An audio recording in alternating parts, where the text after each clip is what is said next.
आ चुका है हमारी आज की नई वीडियो पे जिसमें हम सॉल्व करने वाले लिंक लिस्ट की एक और प्रॉब्लम। ये हमारी डबली लिंक लिस्ट होगी। इसमें सिंपली करना क्या होगा, हमारे पास लिंक लिस्ट का हेड आ रहा होगा, ठीक है।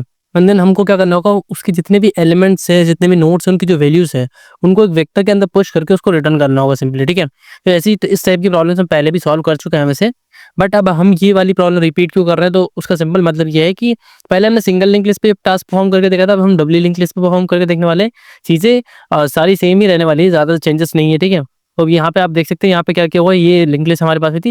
एंड यहाँ पे एक और चीज़, यहाँ पे नोट पढ़ना बहुत ज़्यादा ज़रूरी होता है। आप प्रॉब्लम स्टेटमेंट जब पढ़ रहे होते हैं, साथ में नोट पढ़ना बहुत ज़्यादा ज़रूरी होता है, उससे आपको चीज़ें समझ में आ रही होती है, ठीक है। तो यहाँ पे आप अगर एग्जाम्पल में इनपुट और आउटपुट देखेंगे तो आपको लगेगा कि दो वेक्टर आपको रिटर्न करना है, ठीक है। एक में सीधे लाइक स्टार्टिंग से सारे नोट आ रहे होंगे, एक में एंडिंग से आ रहे होंगे, लेकिन यहाँ पे ऐसा नहीं है।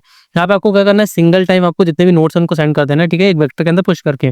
ड्राइवर कोड क्या करेगा, उस लिस्ट को स्टार्टिंग से प्रिंट करेगा, एंडिंग से प्रिंट करेगा, जैसे यहाँ पे हमारे पास आउटपुट पे शो कर रहा है, ठीक है। तो अब हमें सिंपली करना क्या है, तो ऑर्डर ऑफ एन हमारे पास में टाइम एंड स्पेस कॉम्प्लेक्सिटी दी हुई है।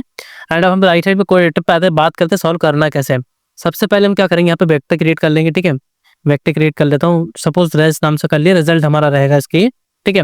एंड एक टेम्परेरी नोट बना लेंगे, जैसा कि मैं आपको सारी वीडियोस में समझाता हूँ, लिंक लिस्ट की जितनी वीडियो मैंने आपको समझाया है कि कभी भी हेड को डायरेक्टली यूज नहीं करना है। क्यों? क्योंकि हेड अगर खो जाएगा तो आपको स्टार्टिंग लाइक आप लिंक लिस्ट को ट्रैवर्स ही नहीं कर पाएंगे। तो हेड का एड्रेस हेड के पास होना बहुत ज़्यादा ज़रूरी है। इसलिए हम एक टेम्परेरी नोट क्रिएट कर लेते हैं हर बार, जिसमें हम हेड का एड्रेस ले लेते हैं। तो अब हम क्या करेंगे, टेम्परेरी नोट को इधर उधर घुमा लेंगे सारी लिंक लिस्ट पे, ठीक है। पूरा ट्रैवर्स करवा लेंगे लिंक लिस्ट किससे, टेम्परेरी नोट से। तो हमारे हेड के पास उसकी वैल्यू हमेशा रहेगी वैसी की वैसी। तो कभी भी हमको रिट्रैवर्स करना हो तो हम हेड से पूछेंगे ऐसे एड्रेस क्या है, ऐसा करके हम यहाँ पे परफॉर्म कर रहे होते हैं, ठीक है। एंड हमारी अब कंडीशन क्या हो जाएगी, वाइल लूप की simple while temp. While temp का मतलब है कि जब तक टेम्प नल नहीं होता, जैसे ही नल हो जाएगा ये ब्रेक हो जाएगा, ठीक है। नल ब्रेक हो जाएगा तो मैं यहाँ से आकर रिटर्न करूंगा क्या, रिजल्ट को जो हमारा बनाया रेस हमने जो बनाया उसको रिटर्न कर दूंगा, ठीक है। अब अंदर इसके बाद में इनसाइड हम क्या करने वाले हैं, यहाँ पे सिंपल हमको यहाँ पे परफॉर्म करना है कि हमारा जो रेस है, ठीक है, res dot push underscore back हमारे पास में फंक्शन होता है। और यहाँ पे हम सिंपली हमारा जो टेम्प का डेटा है उसको यहाँ पे पुश कर देंगे, ठीक है।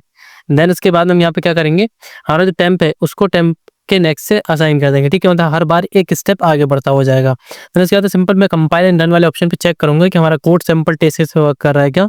सो रेडी फॉर इवैल्यूएशन के लिए हमारा code and sample test case को इसने पास कर लिया। सबमिट वाले ऑप्शन पे हम क्लिक करेंगे एंड चेक करेंगे कि हमारे कोड ने जितने भी टेस्ट केसेस पे लगे हुए हैं क्वेश्चन पे सबको पास कर पाता है या नहीं।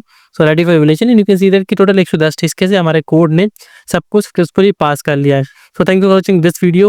We will meet in the next video and solve the next problem of 3 days technical coding challenge. Thanks for watching.